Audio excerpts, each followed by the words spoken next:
porque quarta-feira é dia de receber o professor Ricardo Martins aqui com a gente. É o nosso quadro Saúde em Dia.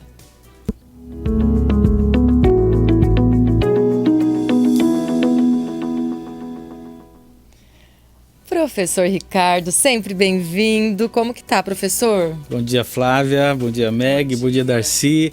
Bom dia, nossos ouvintes, telespectadores, tirando esse calor. Eita, professor, mas já deu uma refrescadinha. Deu uma refrescadinha. Eu sou calorento e eu fico muito com esse jaleco, então acabo ficando bem, desconfortável. Mas tá tudo certo, né? Meg tá prometendo chuva. Vamos ver se vem mais, né? Provavelmente vem mais chuva hoje, professor. Olá. No período da tarde, à noite, vem chuva. Essa é uma ótima notícia. Muito bom. E hoje o professor vai trazer um tema pra gente muito interessante. Segunda-feira foi o dia da consciência negra e hoje o professor separou informações sobre doenças comuns na população negra. Você sabia que tem algumas doenças que são mais comuns nessa população? A gente vai entender um pouquinho sobre isso. Dá tempo de você participar, mandar sua pergunta, sua dúvida, que ao longo aqui da participação do professor ele vai respondendo. Professor, tem então essa história de que a população negra tem incidência de algumas doenças mais? Conta pra gente. Tem. Em alguns momentos aqui das nossas participações, a gente sempre cita que existem algumas doenças que a prevalência maior é sobre os negros. Mas a gente tem outros indicadores que caracterizam muito. Por exemplo, já falou bastante sobre a hipertensão arterial. Verdade. É muito comum a gente ter esse elemento, de que a hipertensão tem uma prevalência maior da população negra. Mas não é só isso. Existem vários outros indicadores. E esses indicadores, eles nos dão estatísticas muito mais complexas do que somente a questão da hipertensão. Nós vamos falar, vamos colocar assim, indicadores relacionados à saúde global. Tá. Então nós temos 60% da população brasileira negra que utiliza o SUS. Então, assim, entre todas as dificuldades ou qualidades do SUS, acabam interferindo diretamente sobre essa população. Então, quando nós temos um grupo muito grande composto de população negra que precisa utilizar o SUS precisa estar muito bem estabelecido para que chegue à saúde de qualidade a essa população.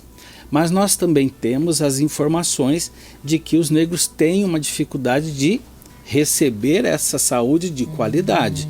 Então, por exemplo, cidades onde os negros estão mais na periferia, ou cidades que as distâncias dificultam muito o acesso a essa saúde de qualidade, na grande maioria interfere muito na saúde dessa população negra. E aí nós temos, por exemplo, 55% das pessoas que têm AIDS, por exemplo, acabam interferindo muito na população negra. Outra coisa é mortes por AIDS. Mais de 60% acabam afetando a população negra. Aí é mais uma questão de falta de acesso, dificuldade de acesso. Exatamente. Então a gente sempre tem que parear essas condições sociais, econômicas com esses indicadores, Por exemplo, mortalidade infantil acaba atingindo muito mais os bebês dessa população negra. Porque nós temos aí, nessa fase que a gente chama de neonatologia, é necessário, por exemplo, eu ter UTIs neonatológicas, e que haja também um complexo de cuidado com relação à própria gestante. Então nós temos algumas dificuldades no Brasil que acabam interferindo diretamente à população negra. Então nós temos assim, grande parte desses indicadores são indicadores sociais e que interferem na saúde pública brasileira. Por isso, essa luta muito forte de nós tentarmos evitar e diminuir essas discrepâncias, Porque se nós já sabemos que o SUS ele tem fragilidades e se atinge muito mais a população negra brasileira, a gente tem que ter esse esforço de melhorar a qualidade da saúde pública, de políticas públicas e que cheguem à população periférica e cheguem à população negra. Nós estamos falando de um Brasil muito grande, muito diverso. Então essas estatísticas acabam interferindo diretamente, porque nosso país é um país miscigenado, mas com a grande maioria envolvido com a população negra. Então E nós vemos agora na consciência negra a grande luta, né, de toda essa população a fazer com que essa diversidade ela seja respeitada em todos os aspectos, né, políticos, sociais, culturais, mas a saúde ela precisa chegar a esse público da mesma forma com a que chega na população branca. Professor, e quais são os principais motivos que geram essas estatísticas? Meg, eu queria colocar uma coisa assim muito interessante. Desde 1945, nosso público precisa entender isso. A Organização Mundial de Saúde, ela diz que saúde é o completo bem-estar físico, mental, espiritual e social. Então são 4 indicadores sociais, Meg, que precisam estar em equilíbrio para que eu tenha saúde plena. Não é só o fato, por exemplo, de eu não ter sinais e sintomas. Ou de eu não, por exemplo, eu não tenho doença. Eu não tenho nenhuma doença, eu não estou gripado, eu não tenho pneumonia, eu não tenho hipertensão. Então, isso é estar com saúde? A Organização Mundial de Saúde diz que não. Saúde é o bem-estar físico, mental, social e espiritual. Então, quando há no Brasil essa dificuldade com relação à população negra, da sua inserção na melhor moradia, do melhor saneamento básico, porque nós vamos imaginar que na periferia de todas as cidades nós vamos ter algumas dificuldades. Nós não estamos falando propriamente de Votuporanga, mas nós estamos falando de um país como o nosso extremamente diverso. Então a moradia tem influência sobre a qualidade de saúde. Saneamento básico tem influência sobre a qualidade de saúde. A característica do emprego, existem empregos de um alto índice de insalubridade, calor excessivo, ou frio excessivo, ou exposição ambiental excessiva, que pode estar atingindo muito mais o público negro, e isso tem influência sobre a sua saúde, né? Nós temos algumas condições que estão ligadas a toda essa parte social também, né? Nós estamos falando sobre discriminações que podem afetar a questão emocional. Nós podemos estar falando sobre esse racismo estrutural que já está ficando cada vez mais claro no Brasil, né? Pelos estudos sociais, os estudos epidemiológicos também têm mostrado que as influências emocionais sobre essas relações de racismo, elas têm uma importância muito grande na formação emocional das pessoas. A gente fala tanto que várias doenças o emocional afeta, né? Afeta. Tudo isso pode... Claro, eu fico imaginando, nós temos sempre que pensar o seguinte, a nossa população ela precisa ter um cuidado muito grande com essa criança, em todos os aspectos. Imagina uma criança que sofre esse tipo de agressão emocional, ao ponto de que ela crie depois estigmas, e aí você tem a depressão como um fator de doença para isso.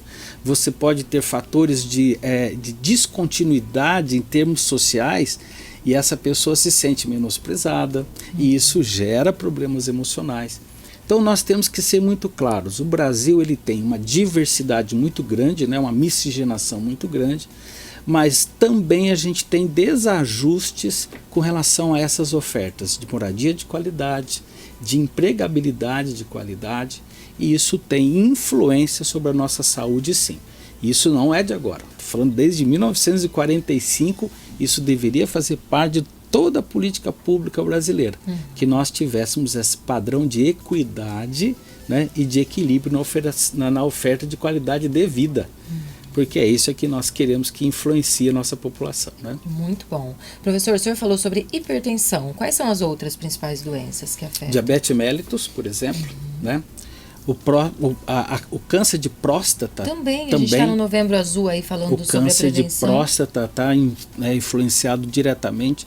E as complicações também, né, como o acidente vascular cerebral, o AVC, né, e o infarto agudo do miocárdio. E não existe muita clareza por que na população negra isso é tão intenso. Se é um fator genético ou se é uma questão de qualidade de vida. Mas assim, o que está muito claro é que a hereditariedade conta muito. Legal. Porque já estão mapeando alguns fatores genéticos que vieram desde a miscigenação do processo de escravidão. Porque existe uma característica do negro africano que quando veio para o Brasil nesse processo da escravidão, houve também uma miscigenação com a população local e alguns genes vieram juntos. Entendi. E esses genes, por exemplo, como o caso da hipertensão, ou então muitos negros não têm a sensibilidade à insulina. A insulina, aquele nosso hormônio que ajuda a gente a usar o nosso açúcar, né? Então, quando eu não tenho sensibilidade à insulina, eu sou diabético. E muito dessas condições genéticas estão nessa história da miscigenação dos afrodescendentes. Então, isso é um ponto importante. Agora, por exemplo, tem uma doença que pouca gente sabe que atinge muito o público negro, que é a anemia. Anemia falciforme. As nossas células sanguíneas, né, as nossas hemácias, elas são redondinhas e de alta capacidade de absorção de oxigênio. E, consequentemente, oferece para a gente essa qualidade, né, de oferta de oxigênio para tudo. Né? Quem tem anemia falciforme, a hemácia, ela é diferente. Ela tem uma configuração menor e parece uma meia-lua, assim. Então ela tem anatomicamente, morfologicamente, ela não é ideal para o transporte de oxigênio, para o transporte, por exemplo, de nutrientes. Então, quem tem anemia falciforme, além de ter uma expectativa de vida menor, tem uma qualidade de vida menor, porque se cansa muito fácil, elas não têm essa a habilidade da atividade física e laboral, né? Então, e, por exemplo, o óbito é muito comum entre 40 e 60 anos de idade e atinge muito a população negra, né? Também por questões aí genéticas, né? Então, pensando em todos esses aspectos, Flávia, o que é mais forte no nosso dia a dia é hipertensão arterial, diabetes mellitus e as suas complicações.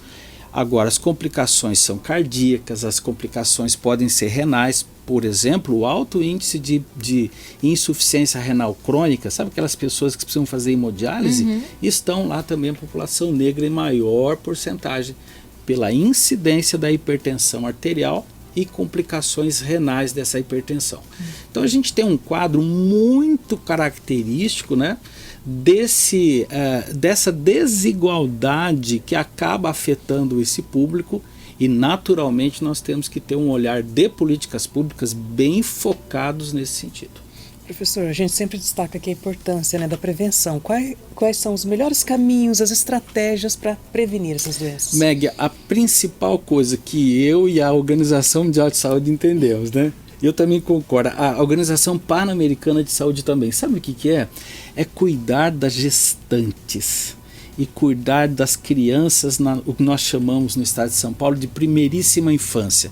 Para o nosso público entender, a infância ela é do 0 aos 6 anos. Existe um programa interessantíssimo no estado de São Paulo chamado de primeiríssima infância, que todos os agentes públicos, todas as estruturas de saúde pública cuidam principalmente de 0 a 3 anos. É a primeiríssima infância. Então, cuidar das gestantes, em termos de oferecimento de um bom pré-natal, com avaliação de ultrassonografia, cuidado com o peso, com a alimentação e todas as influências que essa gestante tem. E pós-nascimento, cuidar muito bem dessa criança que acabou de nascer, até os seus 6 anos de idade, cuidar muito bem dela. Isso é o primeiro passo preventivo. Agora, nada supera também o que a gente tem falado aqui, porque independente da população negra ou branca, olha, cuidados da saúde, o que envolve? Uma boa alimentação, atividade física, acesso à água de qualidade, porque prevenir, por exemplo, as doenças gastrointestinais está a oferta de saneamento básico e está a oferta de água de qualidade. Outra coisa é o sono de qualidade, um remédio maravilhoso, né? Atividade física e sono de qualidade, isso dá uma longevidade muito grande para nós. E o controle do estresse. Ok? Isso está relacionado a todas as pessoas, mas como nós estamos falando que existem fatores sociais muito fortes influenciando a saúde da população negra, esse cuidado que envolve moradia, saneamento básico, oferta, né, de qualidade de saúde, e aí nós temos que lembrar, nós temos que ter consultas regulares. Isso é uma coisa que qualquer um tem que fazer. principalmente aqueles que são mais afetados por alguma doença ou provavelmente alguma possibilidade de doença. Então, olha, consultas regulares é fundamental. E outra coisa é aquilo que foi proposto de tratamento que seja seguido. Perfeito. Ok, porque às vezes eu tenho acesso a um tratamento, mas eu não dou continuidade dele.